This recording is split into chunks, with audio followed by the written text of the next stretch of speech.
Zelensky chega à Casa Branca usando uma roupa muito mais formal do que o seu usual traje militar, com Trump garantindo que vai ser um dia histórico pela presença de grandes líderes europeus e também garantindo que é uma reunião trilateral entre Trump, Putin e Zelensky. Vale lembrar que a gente já teve a apresentação de quais são os principais pontos, tanto pela Rússia como pela Ucrânia, e alguns pontos avançaram bastante, como, por exemplo, a garantia de seguranças para o território ucraniano. Mas, em compensação, há exigências do governo Trump para a cessão de territórios. E, sendo sincero, muito possivelmente isso vai acontecer. Quais territórios, então, serão cedidos pela Ucrânia? Vale lembrar, galera, que há uma possibilidade também de uma coalizão dos dispostos europeus colocarem tropas em solo ucraniano, mas até isso há discordância entre as lideranças europeias que estão acompanhando Zelensky na reunião com Trump. Enquanto isso, tanto Ucrânia como Rússia continuam os seus ataques.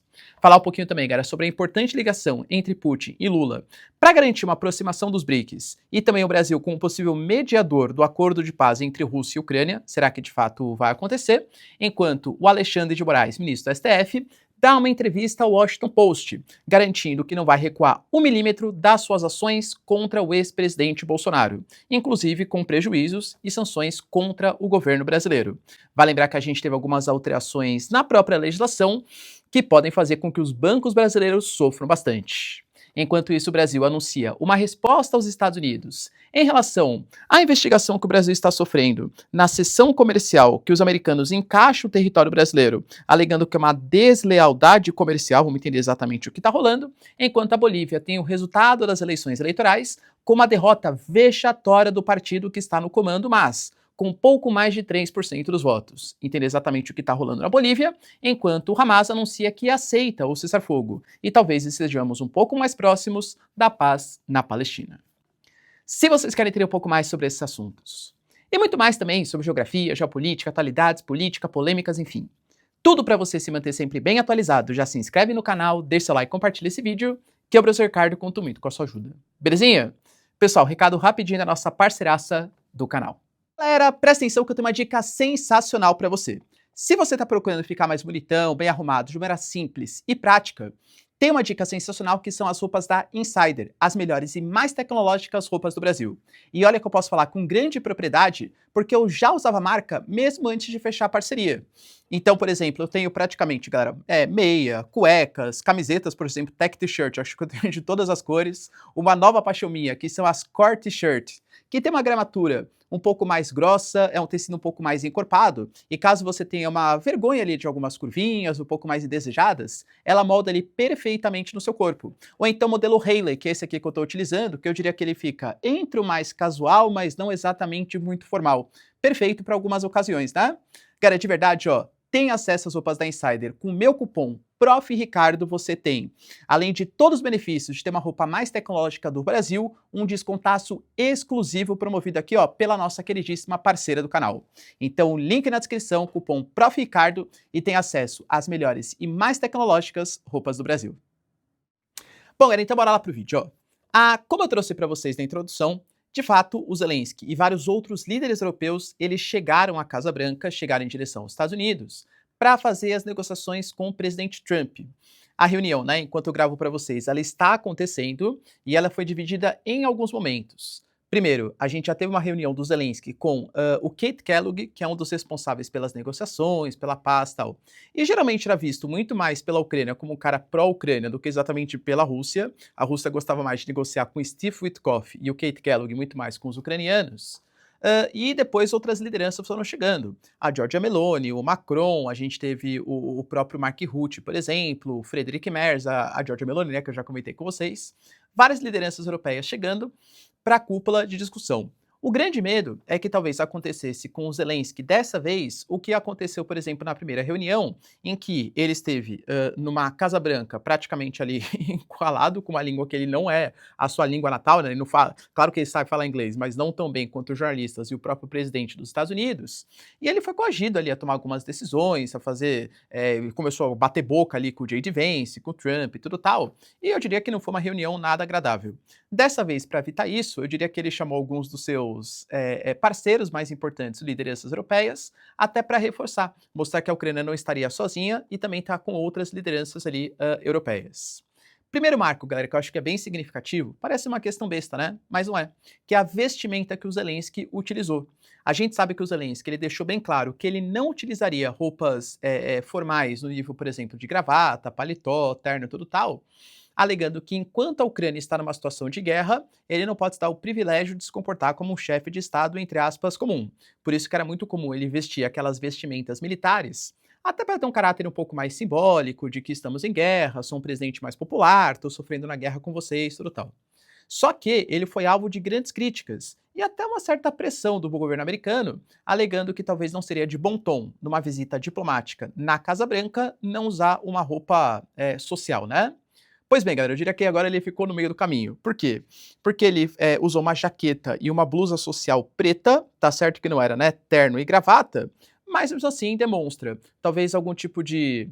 Vamos ser sinceros, galera, principalmente o Trump, né? Ele gosta que dê aquela certa é, puxada no saco, né, agradada, tudo tal. Ó, tá vendo? Você falou, ó, mudei minha roupa, tô com um pouco mais formal, mas também tô cumprindo minha promessa de não usar roupas sociais enquanto a Ucrânia estiver em guerra. Então pensou, galera, que é muito simbólico, até como se fosse uma espécie de caminho pela paz, concorda?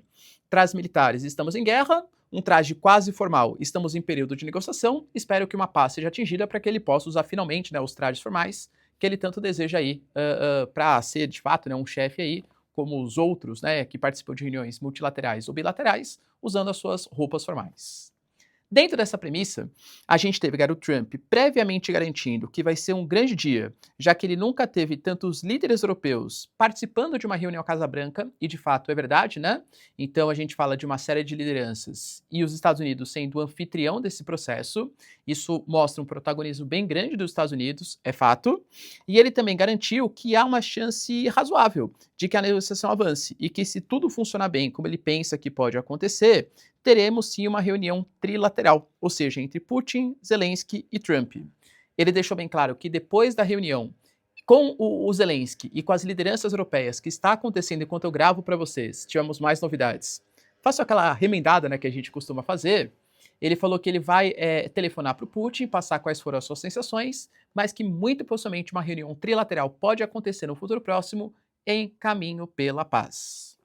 Nós tivemos alguns símbolos que foram deixados no meio do caminho, como, por exemplo, o Zelensky falando que ele não pode constitucionalmente ceder territórios, falou mais uma vez sobre isso, que a própria Constituição da Ucrânia fala que tem que passar por um referendo, depois tem que ter aprovação do parlamento, que ele não é o ditador do país, então ele não pode ceder territórios. Mas o Trump, curtindo, por exemplo, posts que falavam em uma Ucrânia ceder territórios, falou que, por exemplo, no passado, a Crimeia foi conquistada e não foi culpa dele, porque o Obama deixou que isso acontecesse sem disparar nenhum tipo de tiro, e também falou que era uma coisa normal a Ucrânia não estar na OTAN. Ou seja, aparentemente é um ponto comum entre Putin e Trump, que a gente não pode ter a entrada da Ucrânia para a OTAN e que também a Ucrânia vai ter que aceitar ceder a Crimeia. Ou talvez não ceder. A gente vai entender exatamente aqui como que vai ser essa concessão de terras, né? Dentre as declarações que eles tiveram, o Zelensky falou, por exemplo, que ele não aceita ceder territórios, justamente por conta disso, mas ele fala que aceita negociações na atual frente de batalha. Nossa, professor, mas não é a mesma coisa? Porque se ele aceita negociar territórios, significa que ele está cedendo territórios. Então, do ponto de vista jurídico, não é exatamente a mesma coisa. E o próprio Macron, ele pode ter dado uma dica importante para a gente. Ele falou, por exemplo, que não reconhecer que está sob soberania de outro Estado é o que a Ucrânia muito possivelmente vai fazer, mas ela pode reconhecer que perdeu o território. Vamos ser sinceros? Na prática, vai ser a mesma coisa. Ou seja, a Crimeia, por exemplo, não está sob soberania da Rússia. Mas a Ucrânia não vai admitir isso, mas vai aceitar que a Rússia hoje domina aqueles territórios. Muito possivelmente vai ficar um território sob suspeição. A gente pode colocar, por exemplo, até o território que está sob disputa. Vamos colocar, por exemplo, entre Venezuela e Guiana, por exemplo, o território de Essequibo, que é um território que na prática pertence à Guiana, mas foi deliberado lá pelos tribunais da década de 60 que deveria ser um território a ser negociado. Muito possivelmente igual. A Venezuela, por exemplo, não reconhece Essequibo como território da Guiana. Mas vamos ser sinceros, para quem que está Essequibo? Está com a Guiana. Ou seja, na prática, muito possivelmente é o que vai acontecer com alguns territórios. O próprio Trump, ele deixou ali, no próprio Salão Oval da Casa Branca, um mapa com as regiões que foram conquistadas e foram divulgadas fotos do Zelensky e do Trump discutindo ali os territórios. A reunião entre os dois, enquanto eu gravo para vocês, ela já aconteceu. O próprio Zelensky falou que aconteceu tudo bem, que foi tudo bem. E agora está rolando, enquanto eu estou gravando para vocês, a reunião com outras lideranças europeias. Muito possivelmente para discutir não mais a questão territorial, porque isso não são os líderes europeus que vão decidir, e sim o Zelensky. Alguma coisa já deve estar acordada. Se sair em tempo hábil, eu repasso para vocês. Mas para discutir uma outra parte do acordo super importante, que é uma parte que, inclusive, o Putin admitiu. Era uma coisa que ele não admitia anteriormente, que são as garantias de segurança para a Ucrânia. Só que essas garantias de segurança, mais uma vez, está sob negociações. Por quê? O próprio Steve Witkoff, por exemplo, falou que pode ser algo muito similar ao artigo 5º da Constituição da OTAN. Para quem não sabe, a OTAN tem vários artigos, o artigo 5º garante que caso algum membro da OTAN seja atacado, os outros membros têm que mandar suas tropas para defender aquele país que foi atacado. Muito possivelmente o acordo de defesa da Ucrânia deve ser algo mais ou menos em torno disso. Ou seja, a Ucrânia não vai fazer parte da OTAN, mas haverá garantias que caso a Ucrânia seja atacada, os Estados Unidos ou os líderes da OTAN, países europeus, farão uma ação militar contra o país que atacar, muito possivelmente, claro, né, os russos. O Trump até tinha falado da possibilidade de colocar tropas da OTAN e tal. A Rússia já falou que não, hein? A Rússia não admite. O Putin falou que reconhece as necessidades de garantia militar da OTAN, da Ucrânia, perdão, mas sem a presença de tropas da OTAN em território estrangeiro. E isso deu até briga, porque, por exemplo, você pega o Macron, talvez ele seja o grande entusiasta da chamada coalizão dos dispostos. O Reino Unido, a Alemanha menos o Reino Unido também, o Keir Starmer voltou atrás, mas o Macron ainda é um grande entusiasta de colocar tropas europeias em solo ucraniano. A Giorgia Meloni, que é a liderança da Itália, e que, aliás, né, galera, não gosta muito do Macron, tanto por questões políticas, geopolíticas, questões migratórias, Giorgia Meloni e Macron já protagonizaram uma série de embates aí entre os dois. A Giorgia Meloni foi clara. Ela deixou ali explícito, galera, que segundo seus pensamentos, a Rússia hoje tem 1,3 milhão de soldados. A Europa deve mandar quantos? E se um dos nossos soldados morrer, a gente vai ter que falar do artigo 5º da Constituição e atacar os russos? Vocês querem uma guerra nuclear? Palavras da própria Giorgia Meloni, que é uma liderança da Itália. Ou seja, aparentemente não há um tipo de acordo entre os próprios membros europeus como vai ser esse acordo de defesa. Tô especulando, hein, galera? Depois me cobrem se é isso que acontecer. Muito possivelmente vai ter um acordo de defesa, ou seja, caso a Ucrânia seja atacada, os outros países prometem que vão defender a Ucrânia. Muito possivelmente a Ucrânia vai continuar recebendo equipamentos militares. O próprio Zelensky falou que viu com ótimos olhos os Estados Unidos reconhecendo a necessidade de segurança do continente, aliás, da própria Ucrânia, com ajuda inclusive do continente europeu, mas sem tropas estrangeiras. E muito possivelmente com o Zelensky cedendo ou não reconhecendo oficialmente, mas aceitando que a Rússia vai continuar ocupando alguns territórios. A grande questão é quais? Porque, vamos ser sinceros, territórios estratégicos como cidades importantes em Donetsk e Lugansk, a gente está falando de quase 3 anos de batalha e a Rússia não conseguiu conquistar. Sim, a Rússia está vencendo a guerra, mais de 20% do território. Mas o objetivo total, que é o que o Putin aparentemente está pedindo, que é Lugansk e Donetsk, isso não foi conquistado por ele em 3 anos de batalha, e muito possivelmente não vai dentro de um futuro próximo. A Ucrânia vai aceitar ceder ou reconhecer, não reconhecer oficialmente, né, mas aceitar que a Rússia vai ocupar esses territórios? Tão facilmente assim? Penso eu que não. Então existem alguns pontos ali de debate, mas muito possivelmente algum tipo de acordo deve ser anunciado talvez ainda no dia de hoje. Prometo que eu faço um remendinho caso tenha algum tipo de atualização nova para vocês.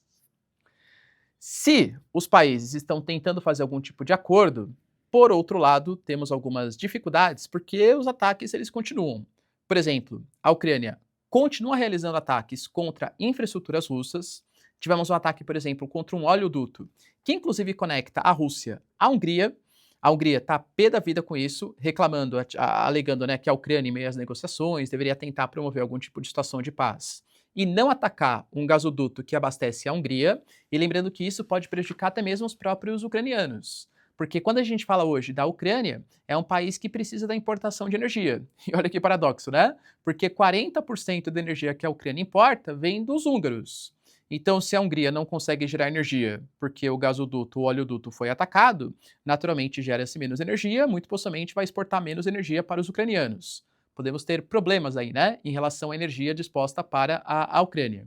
Além disso, a Maria Zakharova, que é a ministra ou uma das responsáveis, a porta-voz, né, das relações exteriores, deixou bem claro que isso só mostra como a Ucrânia não vai parar e precisa de um limite pelos europeus e pelos Estados Unidos, alegando que já fez atentados, por exemplo, utilizando combatentes na África, já fez atentados contra civis na Rússia, e aí colocando, claro, seus argumentos. Claro que, por outro lado, a Rússia hoje, em meio a uma negociação, disparou um míssil balístico, fora uma série de outros drones, em várias posições no solo ucraniano. Mas também, cara, não estou defendendo um dos lados, né? Mas não houve a promessa nem da Ucrânia que não atacaria a Rússia, nem da Rússia que não atacaria a Ucrânia. Caso seja estabelecido um acordo de paz e os ataques continuem, é claro que isso pode gerar algum tipo de discórdia um pouco maior. Além disso, cara, tivemos também notícias importantes sobre uma ligação entre Brasil e Rússia. Aliás, é a segunda ligação em um curto espaço de tempo, porque o Putin e o Lula, eles chegaram a se falar no dia 9 de agosto, cara, nem faz tanto tempo assim. Naquele contexto, muito mais contra o tarifaço, numa união dos BRICS, tudo tal. Aparentemente, uma segunda ligação aconteceu, confirmado pelo Kremlin e também pelo Itamaraty, uma ligação breve, uma ligação de pouco mais de meia hora, mas que os dois líderes negociaram, segundo eles, os ocorridos na sexta-feira. Ou seja, talvez o Brasil tenha buscado explicações, ou a Rússia gostaria, né, de compartilhar as informações do que o Trump deliberou para fazer algum tipo de discussão sobre como vai ser o cessar-fogo ou a paz entre Rússia e Ucrânia. Na nota oficial, o Itamaraty colocou que, após abordar os diversos pontos discutidos com Trump, o Putin reconheceu o envolvimento do Brasil com o Grupo de Amigos pela Paz e iniciativa conjunta com a China. Ou seja, colocando que Brasil e China podem ter um papel importante para a paz entre Rússia e Ucrânia. Posso ser sincero, galera? Esse bonde passou já, né? Em que sentido? Acho muito difícil que Brasil e China consigam fazer algum tipo de mediação pela paz, sendo que as discussões elas vão ser lideradas nessa cúpula trilateral entre Zelensky, Putin e Trump, que muito possivelmente vai acontecer, mas talvez com a presença dos europeus que estão interessados, porque também fazem parte de um contexto de uma Europa que pode sofrer com algumas consequências desse acordo entre os dois países. Agora, Brasil e China, como importantes figuras nessa liderança? Sei não, hein, galera? Você pensa que é importante? Deixa aí nos comentários.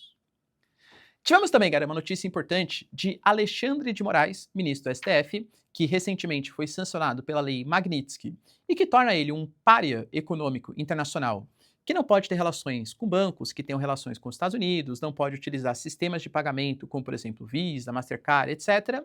Ou seja, o cara teve o visto, né, cancelado, não só ele, mas membros ali da sua família, tudo por conta da sua atuação, segundo o presidente americano, contra a democracia no país, o que ele chama de lawfare, né? Ou seja, utilizar a justiça para fazer ganhos políticos, já que ele seria aliado do atual governo brasileiro. Dentro dessa premissa, o Alexandre de Moraes deu uma entrevista para o Washington Post e buscou ali conceder maiores explicações sobre o fenômeno que está acontecendo no Brasil. Segundo ele, tá? Não existe a menor probabilidade do Brasil recuar 1 milímetro sequer. Faremos o que é certo, receberemos a acusação, analisaremos as provas e quem tiver que ser condenado será, bem como quem deve ser absolvido. Lembrando que se já há reclamações em relação à postura da democracia brasileira, agora, quer você concorde ou não, tá? Os americanos não estão gostando das ações contra o Bolsonaro. O julgamento para sua eventual prisão está marcado do dia 2 para o dia 12 de setembro. Ou seja, se ele for preso e tudo indica que será, ou pelo menos será punido, sei lá, se prisão domiciliar, qualquer tipo de prisão que vai ser, muito possivelmente os americanos não vão gostar muito dessa proposta. O próprio Alexandre de Moraes falou que ele entende que para os Estados Unidos seja muito mais difícil compreender a fragilidade da democracia, porque nunca houve golpes. Mas o Brasil teve anos de Getúlio Vargas, de governo militar e outras tentativas.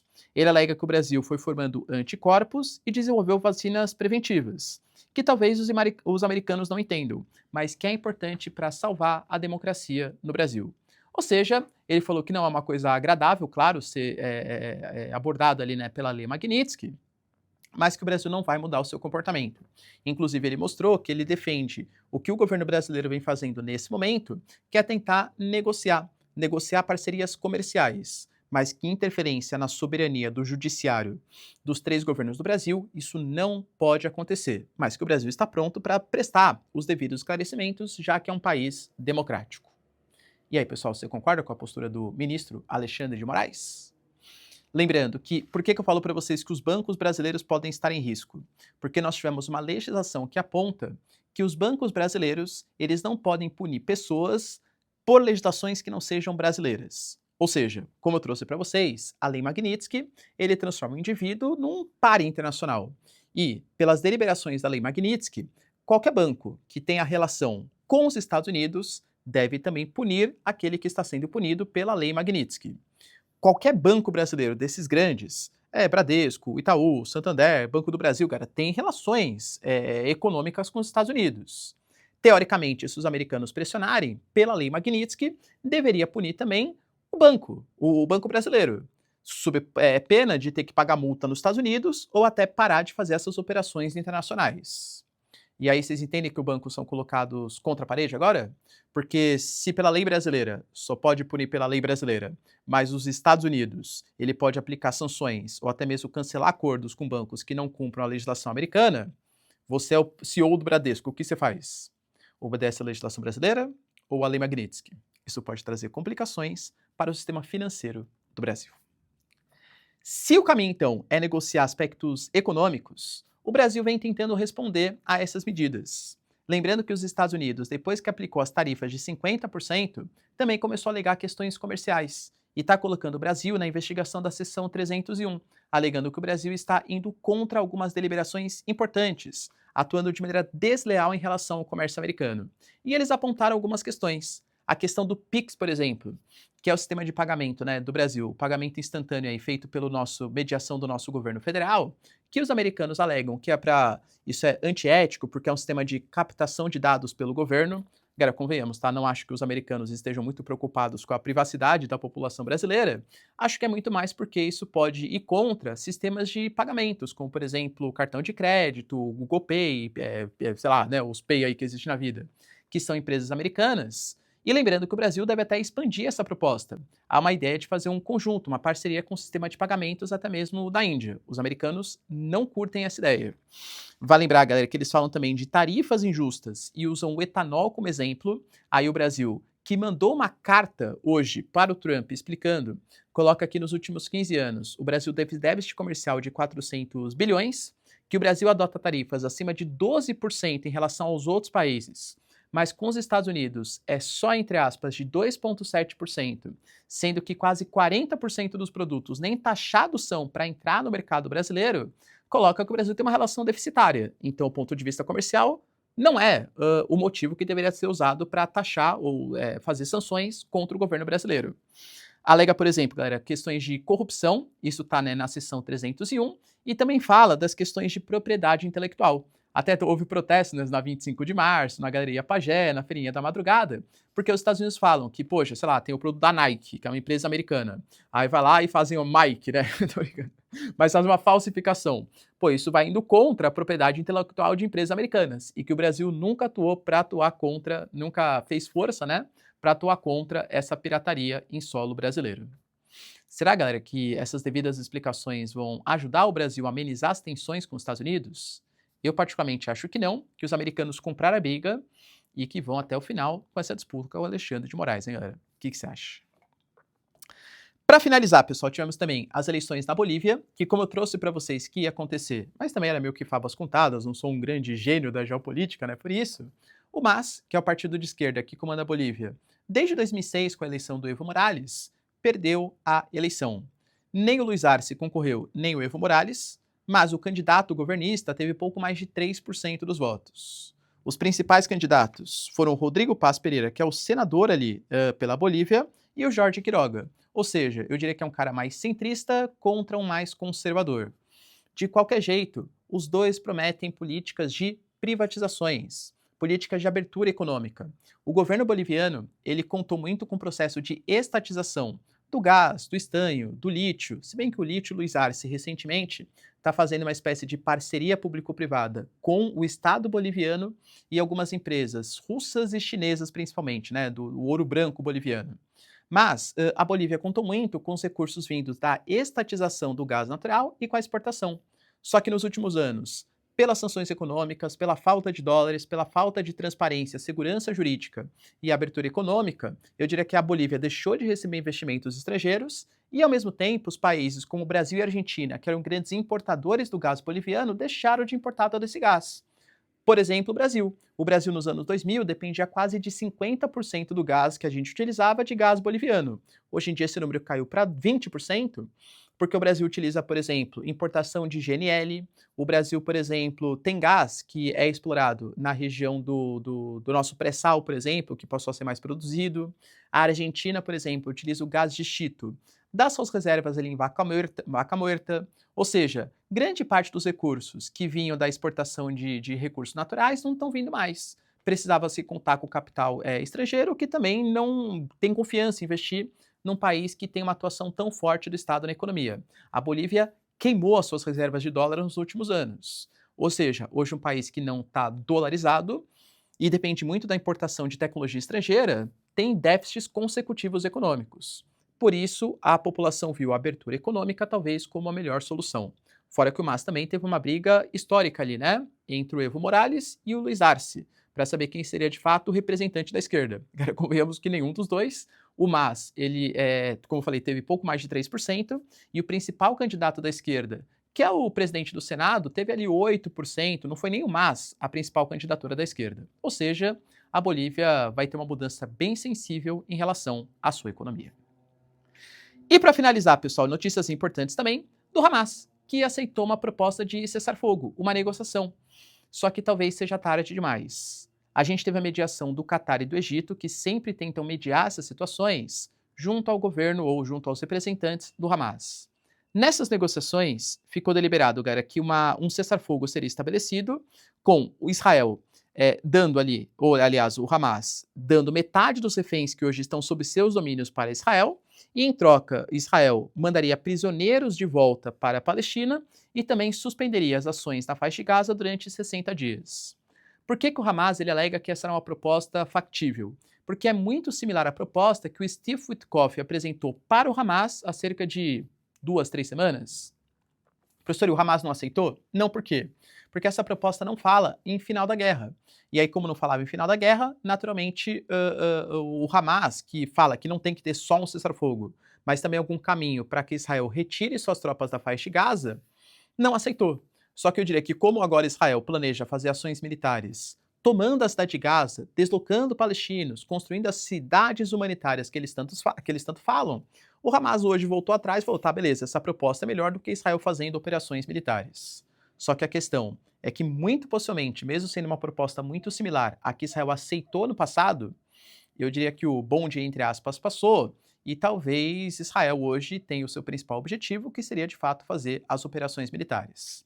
Claro que pressão internacional e a pressão interna, principalmente dos familiares, já que o Hamas aceitou devolver metade dos reféns, pode fazer com que o Benjamin Netanyahu seja obrigado a reavaliar a situação. Teremos que aguardar aí cenas dos próximos capítulos. Beleza, pessoal? Deu para entender os principais acontecimentos? Se vocês curtiram o vídeo, então, já deixa seu like e se inscreve no canal. Tamo junto, beijos, abraços e tchau, tchau.